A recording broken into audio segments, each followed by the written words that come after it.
Coming up on this week's Towncast Pembroke Doc, we've got all of our Halloween events. I promised you a Halloween special. I've got loads of Halloween events to entertain the kids and a few adults over the half-term holidays. We've got two new segments, two new sections to keep you interested, and all the usual stuff. Let's get on with the show. Be strong.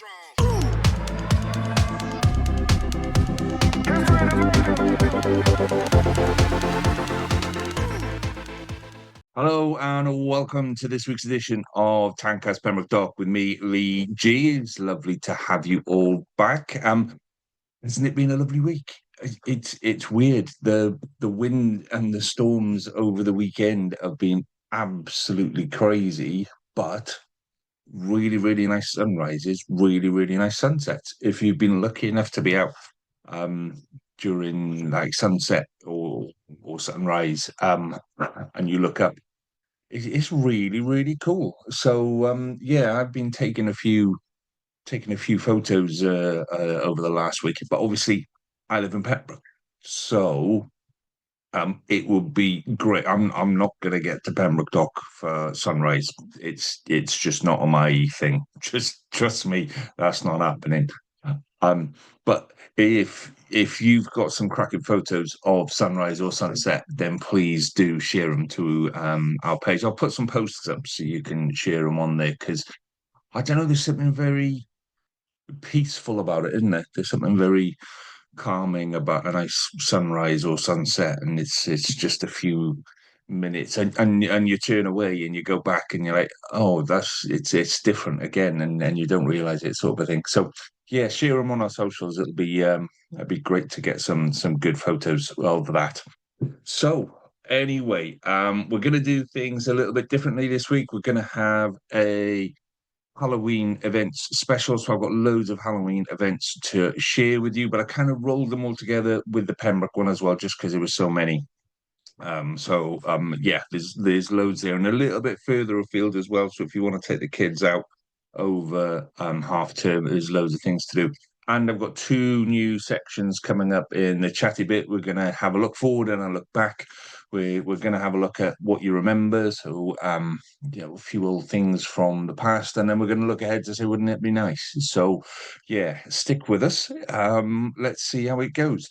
So let's kick off with some events. Okay, so before we crack on with the big Halloween events update, so just a couple of local things that you might be interested in. So I've combined the two this week, Pembroke and Pembroke Dock, just because there's so much overlap on the two. Okay, so first things first, on the 23rd, so this is a couple of weeks' time, but on the 23rd, you've got Cuppa with the Copper in Pembroke Town Hall in the morning again, which is always a good thing. There's a load of stuff going on in Pembroke at the minute, where that's really relevant. So put that date in your diary, 23rd. And then we've also got the drop-in event at the Innovation Centre. That's this Tuesday. Tuesday the 7th between 4 and 7. So this is to discuss all the development up at the what used to be the Cleddau Bridge Hotel. So that development up there, what's going there, and how it's all being managed and things like that. Chance for you to ask questions and share your feedback is the key bit on that one. So if you do want any more information, standard council number down the bottom there, and if you're watching on YouTube, there's an email which is devclo@pembrokeshire.gov.uk. So it's devclo@pembrokeshire.gov.uk if you're listening on audio. Okay, so this one kind of crosses over in between the two. So this week in Pembroke is obviously fair time. So yeah, we've all known about the fair for many, many years. So it will be closed to vehicles from so on Wednesday the 8th from 1 until 10. That's for construction. And then Thursday the 9th, 6 until 11:45. Friday the 10th, 6 until 11:45. Saturday the 11th, 2 until midnight. And there's always a little bit of disruption on the Sunday morning as well. So just be aware if you are planning on traveling through on Sunday morning. I don't want to say it's chaos, but the roads aren't closed, but there's always disruption on that Sunday morning. They're moving an awful lot of kit out still at that time. So just be aware of that one. We will be discussing a little bit of the fair later on in the Pembroke Town cast as well. So here we go then with Halloween events, and there are loads of them, which is fantastic. Because when I started looking at this, I thought, are there that many things to do over the Halloween? Halloween falls into half term. So I thought, well, this is our area. This is what we should be doing. So yeah, loads of stuff going on. So the first one that I've picked up is an event called The Click, which will be at Manor House. I said this last week. So Manor House has changed its name to Manor Wildlife Park, which is interesting on its own. So they will be there on the 25th and the 26th. Three performances each day, meet and greets, all of those kind of things. That's included in your normal pass. But if you are an annual pass holder, there'll be a £10 surcharge on that. You can't really see on the side there, but if you are watching on YouTube, zoom into that little bit there. So basically, it says there'll be three shows, meets and greets. It's basically a little bit spooky. It's a little bit spooky at Manor House this year on that one. So we've also got the Dinosaur Park. Dinosaur Park will be having the Dancing Dinos Spectacular Show. If you haven't seen the Dancing Dinos yet, and you've got young kids, I'd say probably anything under 6 or 7, this is just perfect for them. If you've got kids that are into dinosaurs and they're older than 6 and 7, then this is just great because the dancing dinos are absolutely fantastic. So they every day during half term week at 2 p.m. They've got VR films as well and a mini pumpkin trail there as well. So Dinosaur Park is really we tend to think of the dinosaur park as the little kind of cousin that's on the side of Manor House and Heatherton, but it's really, really punching well above its weight at the minute. Some of the stuff they're doing is fantastic. So, yeah, if you've got little kids, any of those days will be excellent for you.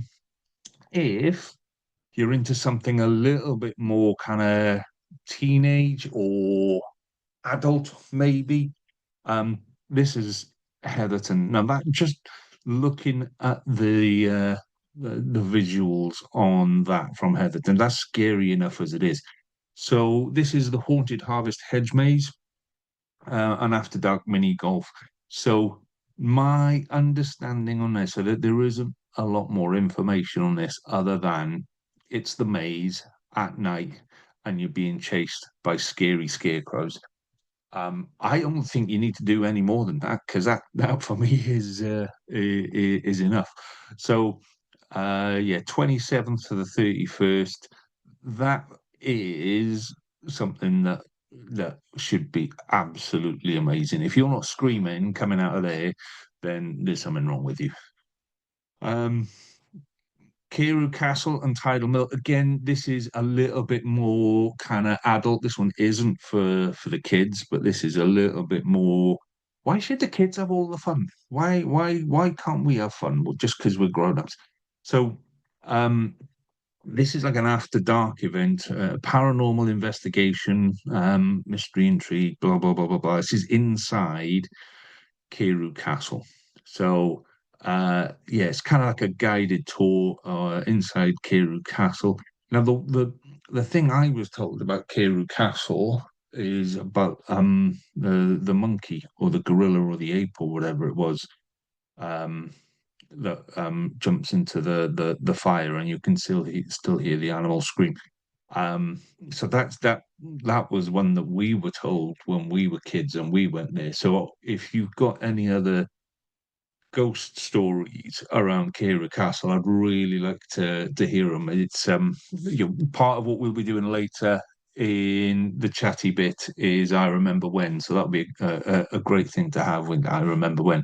So if you've got any spooky stories around Carew Castle, that's great thing to do. Or um, yeah, just go and have a there's loads of stuff going on with Carew Castle, but that's going to be fantastic. So that's Friday, 31st of October, 6 till 10. Places are limited. You will need to book. So that's on events.pembrokeshire.wales// event 96. Or you can just phone Carew Castle and they will guide you through that. So back to something a little bit more kids orientated. So this is Merlin's Magic in Haverfordwest, and this looks great. This looks fantastic, and they've always spent a lot of time on the marketing on this one. And they just forgot to put the date on there, um, which is a real shame. But they've got loads of stuff going on at Merlin's Magic through this week. I'm going to assume because it's a Halloween party, it's on the 31st. But give them a buzz if that's something that you want to you think was going to float your boat. The Wicked Witch of the West, sing-alongs. Obviously, we've got Wicked coming out again at the end of November, Wicked Part 2, so it ties into that. So party games, bubbles, all of those sorts of things. Other events going on at Merlin's Magic. Now, I've not got little kids, okay? So mine are all grown up and all of those kind of things. So I'm assuming that this is something to do with little kids. If not, it just looks great. So Blippi and Ms. Rachel for that's the October 29th, 9 till 11. Songs, dancing, meets and greets, glitter tattoos, etc., etc. And you get a breakfast box on that, which is great. Monday 27th, 11 till 1, they've got a slime and craft event there as well. So, loads of stuff going on over there for you to get involved with. A little bit closer to home, so the Tenby Pumpkin Patch has now reopened. I couldn't squeeze all of this into one kind of visual. So, it was due to open this weekend. It did open limited. Obviously, it was very, very windy this weekend. But the pumpkin patch is now back open, so that's always good fun over half term. Something for you to do there. So a little bit closer to home again. This is St. Govan's Centre. So St. Govan's Centre have got like a week of Halloween events from the 24th to the 31st in the shopping centre. So I haven't got many details on it yet. We've got kind of a general overview, trick and treats, creepy fun for all ages. I'm assuming there's going to be like just general events, paint your face, or those kinds of things, craft making. More details will come soon, but yeah, we keep saying, oh, there's nothing on in the town, there's nothing on in the town. Now the town, we've got businesses in the town, the middle of the town centre, St. Govan Centre, putting something on, and I don't see how they can charge for that because it's a walkthrough. So there'll be, this is something free to bring people into the town centre. This is just fantastic. This is what we should all be supporting. So I encourage you to all just take time that week to just take one day and go and just walk through and have a look and see what's there, because more of that we need. Penna Hall has got loads of stuff coming over half term. So if you don't know where Penna Hall is, so bearing in mind this is going out to Pembroke and Pembroke Dock. If you come across the top road from Pembroke School Leisure Centre and you go right to the far end, at the T junction at the very far end, turn left, go down the dip, go up the dip. It's on your left hand side there. There isn't a massive amount of parking right next to it, but there is parking in and around the area. So if you are driving, just be conscious that it is a um, residential area and you might need to walk, 2 or 3 minutes to get to it, but it is well worth it. So Halloween party, 31st of October, 4 till 5:30. So it is aimed at kids. which I'm a little bit disappointed about. Again, why do the kids get to have all the fun? So 4 till 5:30, £5 per kid, hot dog, drink and goodie bag included in, music and game of fun for all the family. There's details available from Helen. If you go onto the Facebook page, Penna Hall, you will find all of the information for that one on there. They've also got Crafty Kids Halloween Spectacular on Tuesday the 28th, which is crafts and arts and fun and games. That's from 1 till 3. Costumes are encouraged. See, now we're talking. Now we're talking. So that's from 6 and above. And the bit I like with that is it doesn't have an upper limit. So, I'm significantly older than 6, but I think it'd be quite, I think I'd probably get kicked out if I went to that one. So that's £20, but that is so £20 for Crafty Kids on Tuesday 28th between 1 and 3, again in Penna Hall. And one more in Penna Hall. This is another craft event, so craft for the kids. This is on Tuesday 28th between 10 and 11:30. Blimey, that's it. So on that day, they've got one in the morning between 10 and 11:30, and then one in the afternoon between 1 and 3. So you get a choice of which one to go for. Lots of Halloweeny orientated things and what have you. That's between 4 and 6. So yeah, I can't go to that one. So well worth going to those. Something for the adults as well. So charity curry and quiz night, which is in aid of Forever 11 and Portatori. That's on October 25th. Doors open at 6:30. Again, always worth going to these things because they are a good laugh. £10 per person. Bring your own bottles.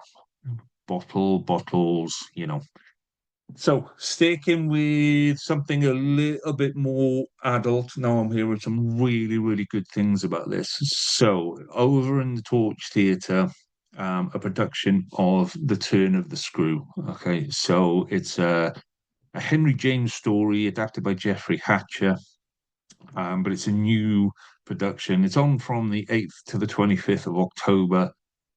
Scary as hell is one thing. So if you're a bit more adult and you like your entertainment a bit more kind of highbrow, and this is absolutely for you because this will scare the pants off you. Which full credit to Torch Theatre for putting this on, because this is I think that's got a lot of potential to do really well on that. So, other things in Pembroke Dock, then we've got Halloween at the museum. So, over in the Heritage Centre, lots of kind of half-termy type things, themed around Halloween, face painting, badge making, quizzes, etc., etc. Children are free.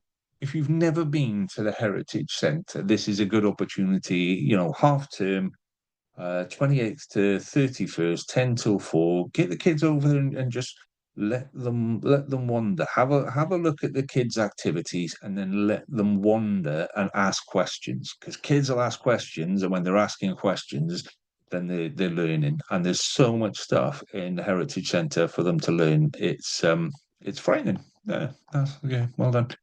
Okay, other things on 31st, then there is a Halloween party at Des's Cabin Community Centre in Moncton.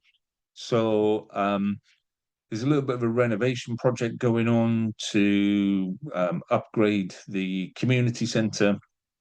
Various bits and bobs, which you can see up there, £2.50 per person. Loads of stuff going on there. I'm sure we'll hear more about that as we go forward on that. So that is it for the events. Let's go and do a little bit of chatty bit. So if you are liking what you are hearing and what you are seeing, please do like us on our social media and subscribe to our YouTube channel. Makes a massive difference to us. Helps us spread the word, helps us get more people involved in what we're trying to do in Pembroke Dock. And if you want to comment with anything that we've spoken about this week on our social media, that'll be grand as well. So loads of things to get involved with over Halloween, and I'm sure there will be more that pop up as well. If you are having an event, disco, we just have loads of kids' discos. If you've got anything like that going on, by all means, tag us or post it on our page, and we'll talk about it next week. So, yeah, so we're going to do the next bit, which is so the first bit is I remember, and then we're going to talk about what it would be. Wouldn't it be nice? Blah blah blah. So just while I'm talking about kind of Halloween, so people might. So I'm nearing 50.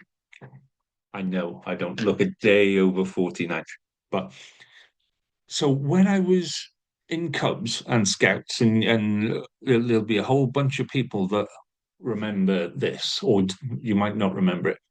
Do you remember we used to have Halloween discos in the old borough um, hut? The so where the houses are, where the flats are now, next to the borough, that all used to be the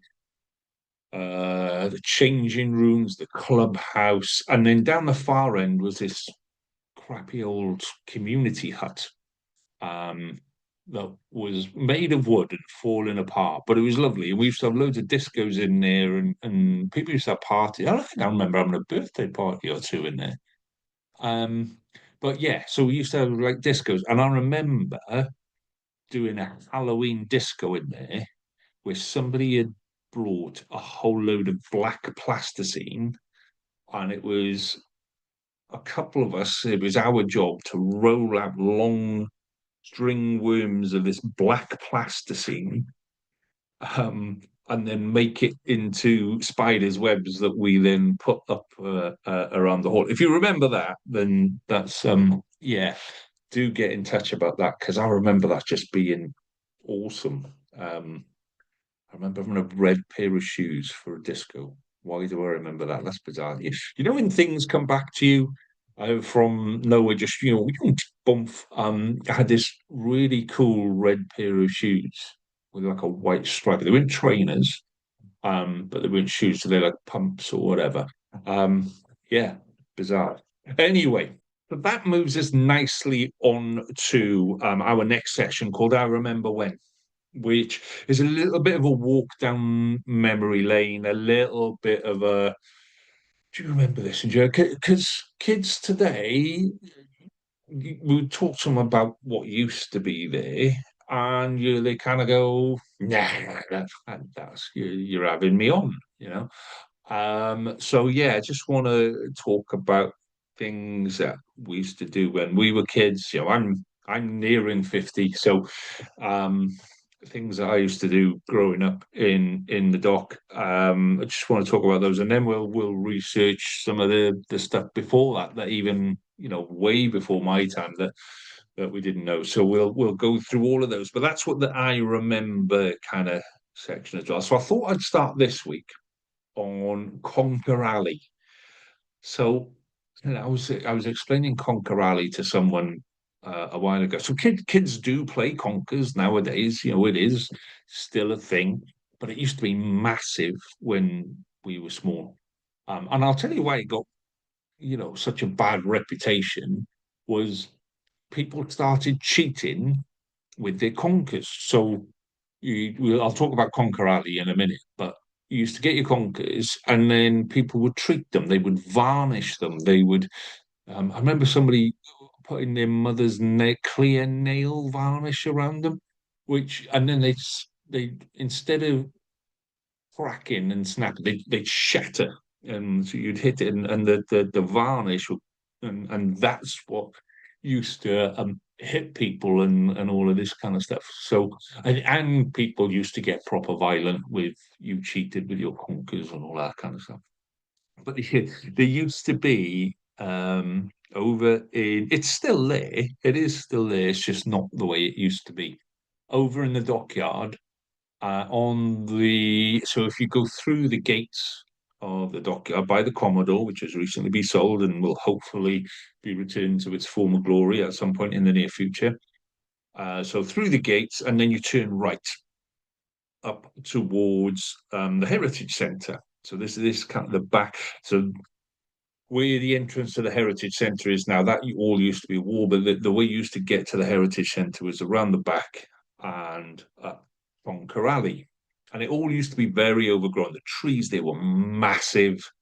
It was all overgrown. The flats, so the houses that are now down the right hand side, were a little bit more kind of they looked after now. There was all sorts of stuff.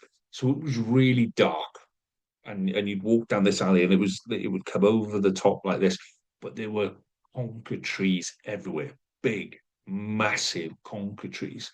So you'd go down like the first week or two of September. It used to be your first weekend. When you go back to school, that's what you used to do your first weekend, and you'd go down there. And it was a little bit scary because it was so dark.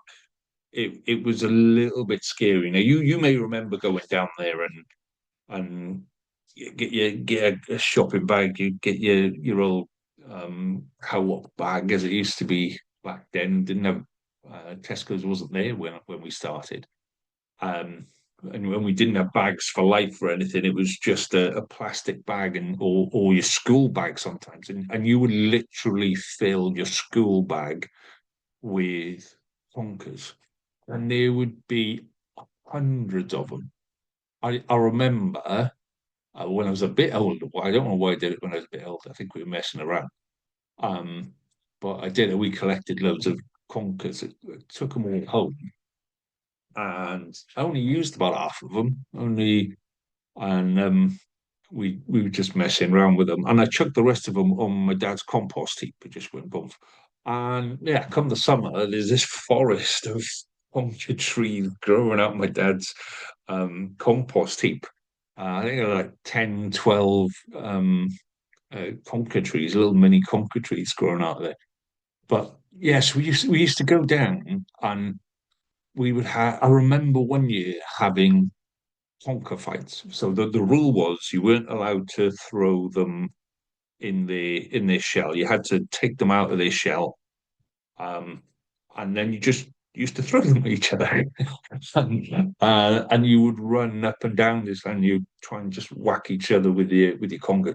But they used to, so where the heritage centre is, so that all used to be kind of cordoned off with big gates and stuff, but you could still kind of throw your conkers at it.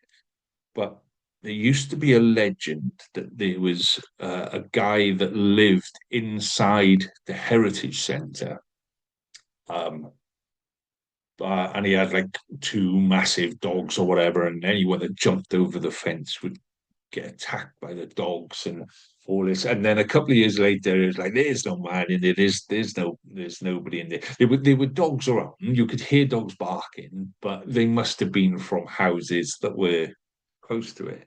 So then a couple of years later, this rumor went around that the old guy that used to live in the Heritage Centre had been killed and eaten by his dogs and stuff like this.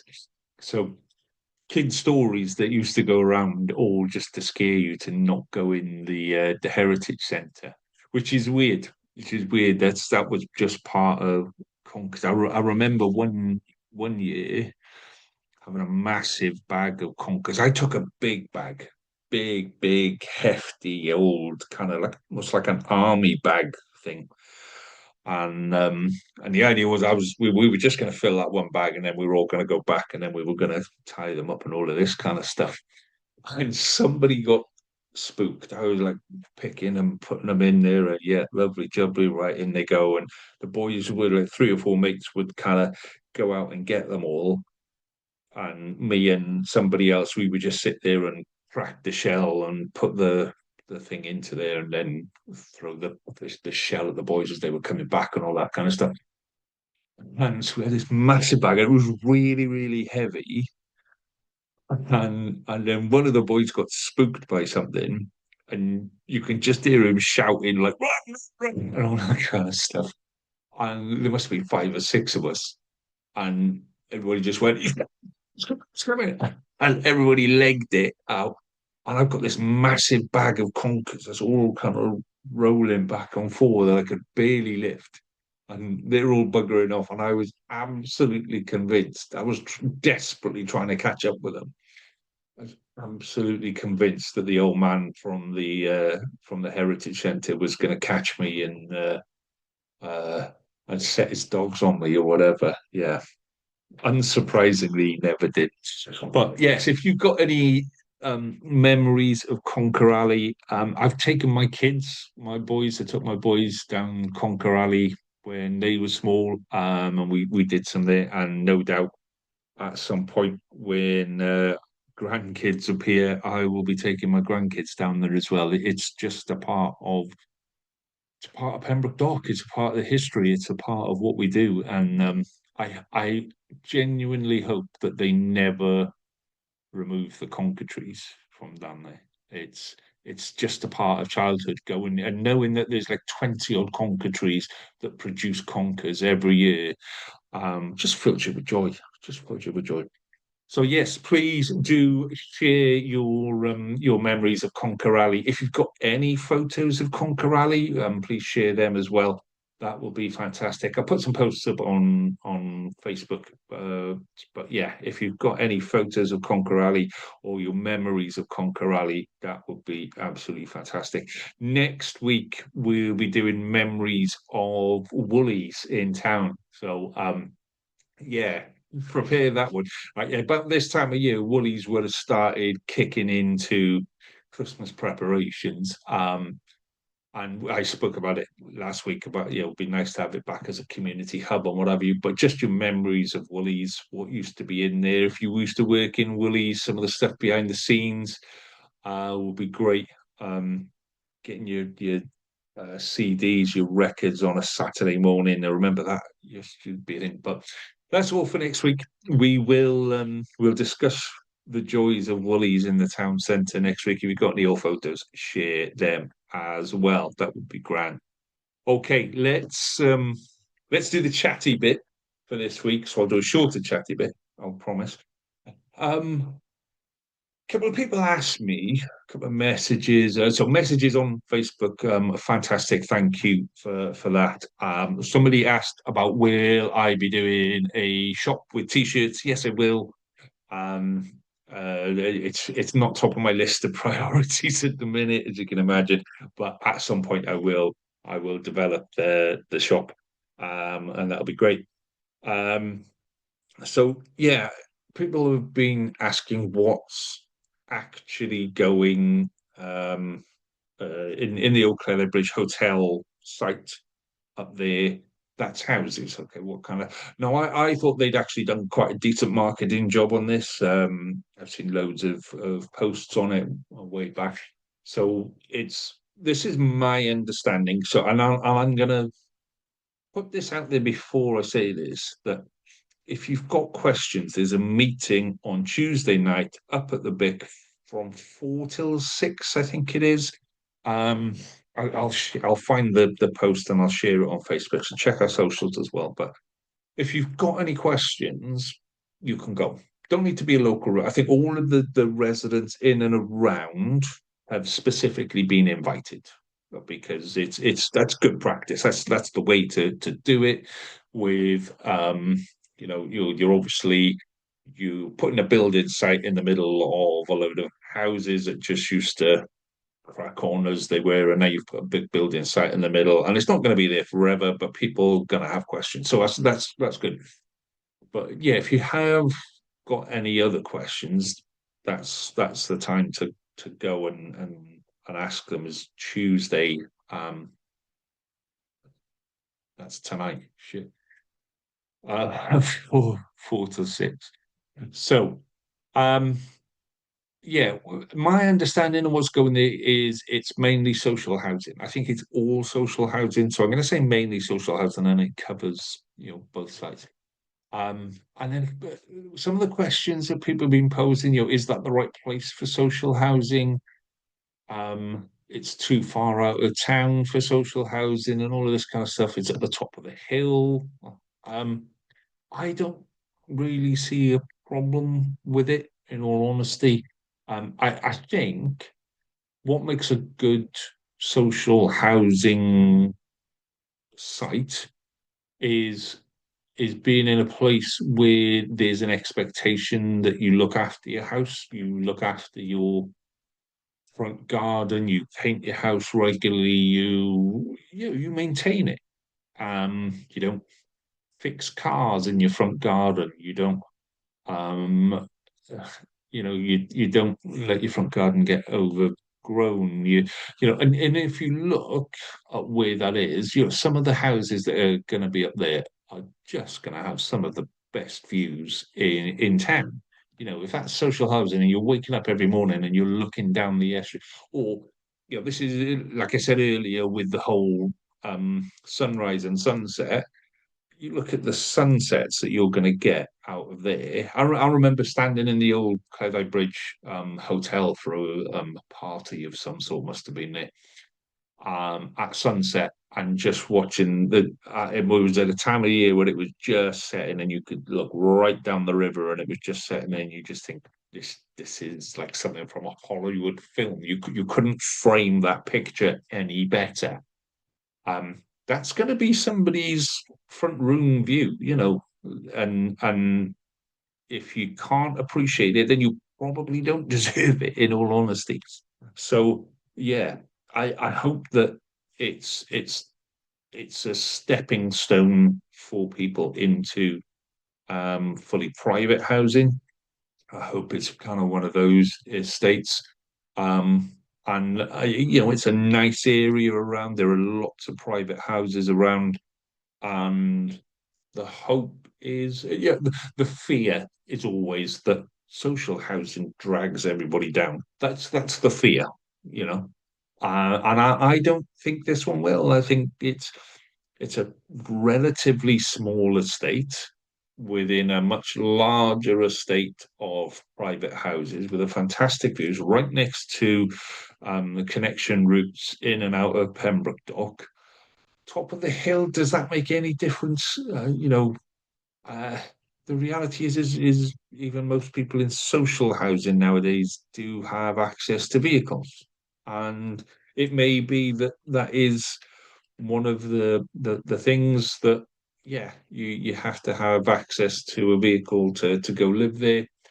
Having said that, there are bus stops at the side of the bridge, so it's a short walk. It's a 100-yard walk to the bridge, and there are bus stops going in and out of Pembroke Dock on both sides of that road. So yeah, I think that this is probably the way forward for social housing, is to have smaller groups of social housing in nice areas that can be appreciated, that when you move into that place, you go, wow, this is really, really nice.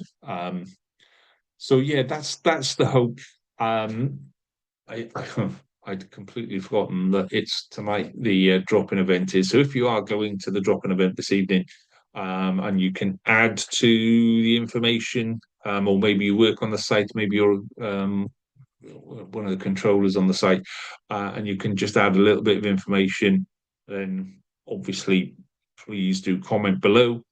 And as that site gets to completion and housing gets made available, then it will go through the normal channels, and will be allocated fairly. So yes, it's also really nice to see more social housing being built, with so much of it being sold off and then not replaced. And we've been, I don't say complaining or campaigning, but this has been a bugbear for quite a few years that we need to be building social housing. Now we're building social housing. And yeah, cracking. Okay, so yeah, by all means, do comment on our socials and on our posting. This is what the kids do. Comment below. Smash that button. Comment below.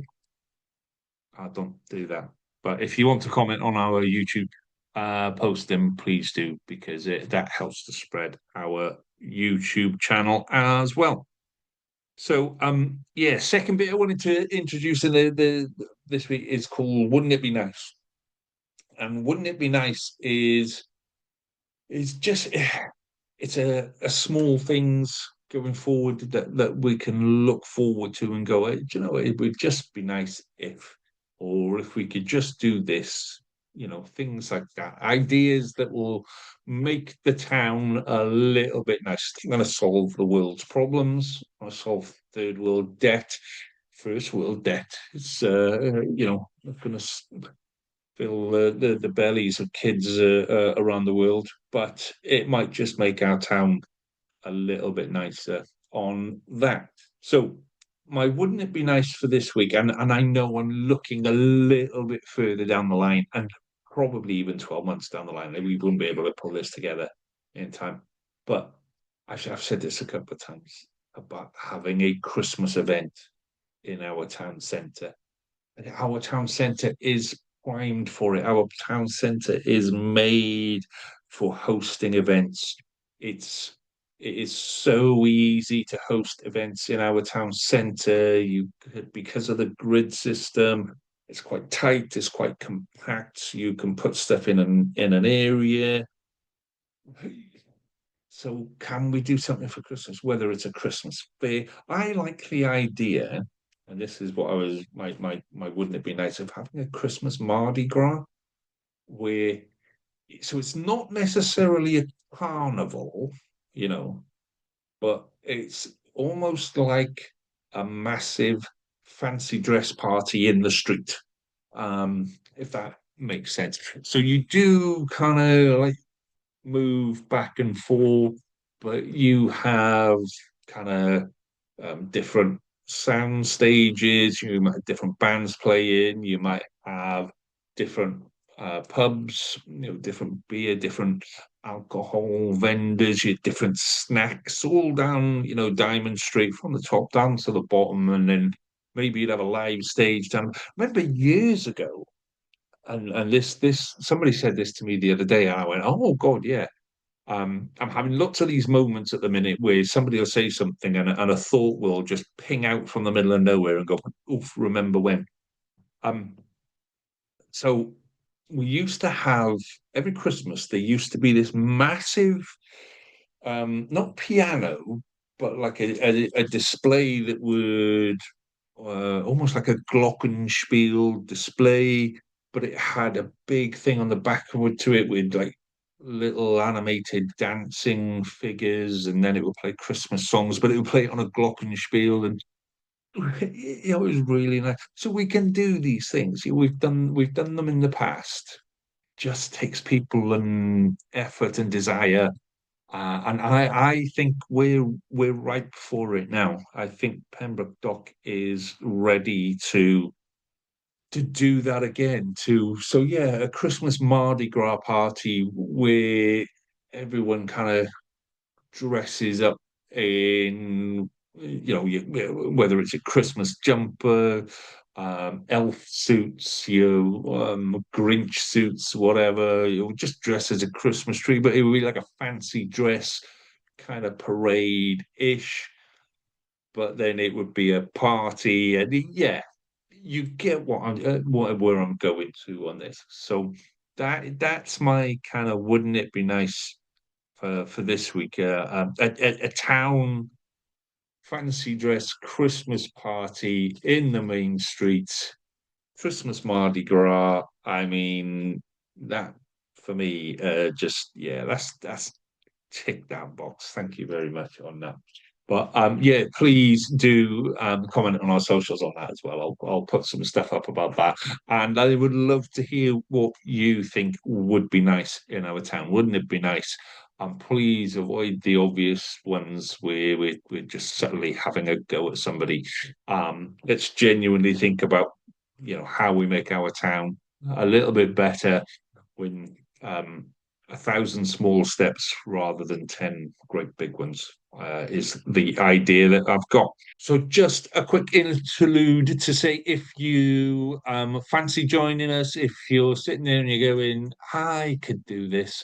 I've got some things I want to say, then please do come and join me. It would be a pleasure to have somebody about. I was talking to a friend about it this week and just saying it's very difficult to have banter with yourself. It's very difficult to discuss um, different viewpoints when you're just talking to yourself. So if you want to come on board and have a chat every week, that would be grand. It'd be happy to have you. You can email me on ilovetowncast@gmail.com.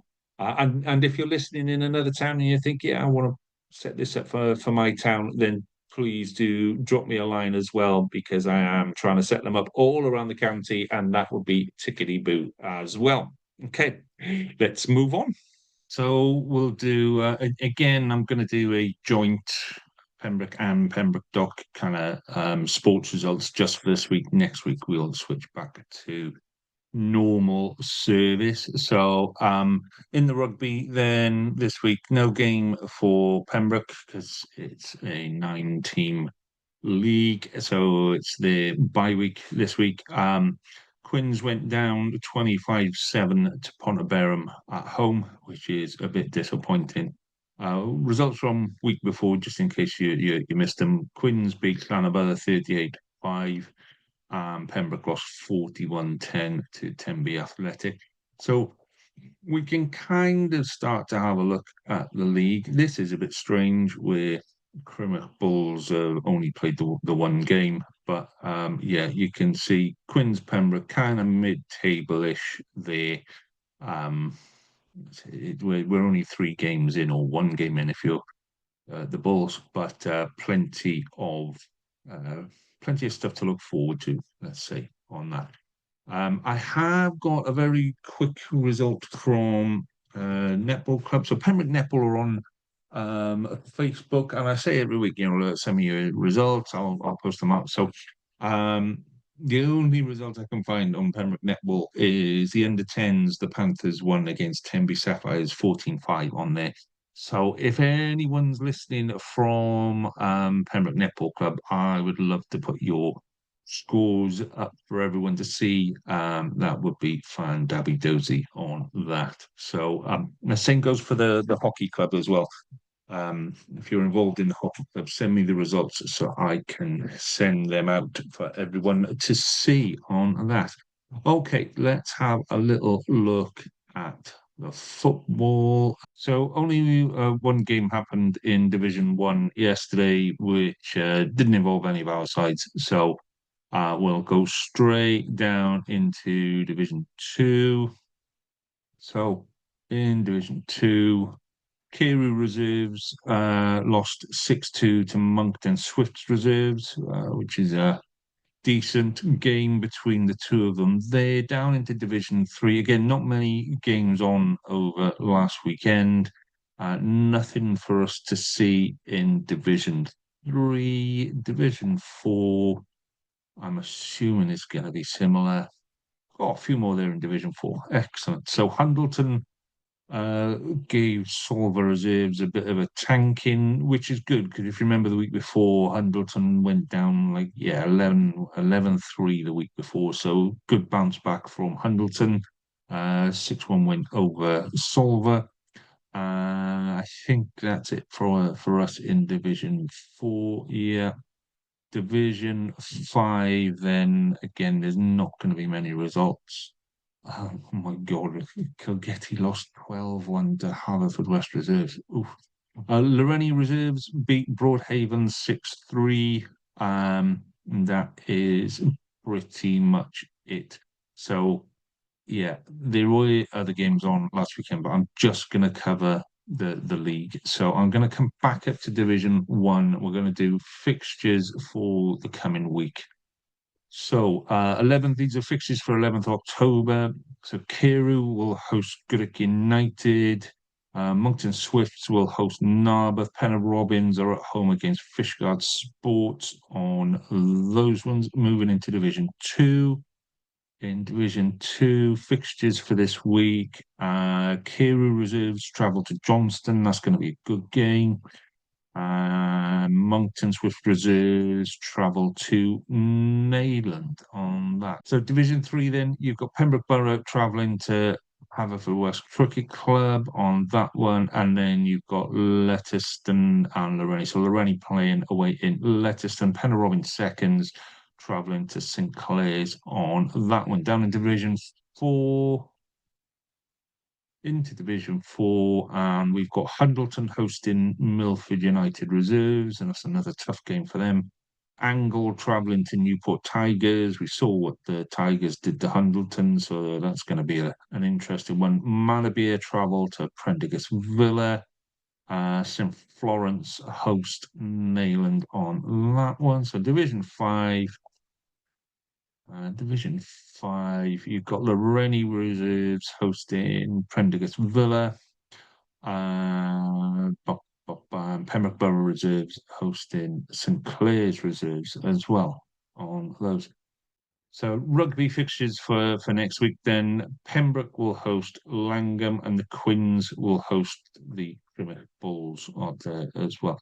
If you are listening and you can help me with youth fixtures and junior fixtures for the Quins and Pembroke, and by all means send them in, I'll be more than happy to report those. Okay. So, as always, thank you for your time and attention this week. Please do spread the word with your friends and family. It makes a massive difference to us. And thank you so much for the kind messages that I get every week. I do get every week. Especially when somebody has a go at us on social media. I will get 10 times as many. Ignore them, and you're doing a great job, sort of thing. So, thank you very much for those. We'll be back next week, so we'll be discussing Woolies next week. In the I Remember, I would love to get some Wouldn't It Be Nice from you. And if there's anything you want to talk about in the chatty bit, please do let us know as well. Until then, have a great week. It's Pembroke Fair Week this week as well, so I know many of you will be heading up that way. Please do look after yourself. Have a great time. And in the meantime, let's make Pembroke Dock proud. All the best. Have a great week. Be strong.